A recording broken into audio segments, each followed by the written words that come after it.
Hello everyone, welcome back to my channel. Thumbnail చూసే ఉంటారు కదండి. ఏం లేదండి, చాలా సింపుల్, చాలామందికి తెలిసే ఉంటుంది. పిల్లల నోట్బుక్లోంచి పేపర్స్ 10 to 15 తీసుకొని నానబెట్టాను. అలాగే గుప్పెడన్ని మెంతులు 24 hours మొత్తం నానబెట్టుకోవాలి.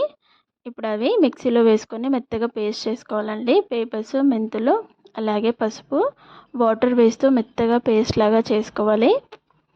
మెత్తగా చేసుకుంటేనే చాటకి పెట్టడానికి ఈవెన్గా స్ప్రెడ్ అవుతుంది. ఇలా మెత్తగా పేస్ట్ చేసుకున్న తర్వాత అందులోకి ఇంకొద్దిగా పసుపు వేసి కలిపేసుకోవాలి. ఇలా జిగురు జిగురుగా ఉంటుందండి. అలా ఉంటేనే చాటకి పట్టుకుంటుంది బాగా. కొద్ది కొద్దిగా తీసుకుంటూ ఇలా ఈవెన్గా స్ప్రెడ్ చేసుకోవాలి. హోల్స్ అనేవి క్లోజ్ చేయాలి. 2 sides మొత్తం ఈవెన్గా పెట్టుకోవాలి. పెట్టేసిన తర్వాత కొద్దిగా సేపు గాలికి ఆరనిచ్చాను.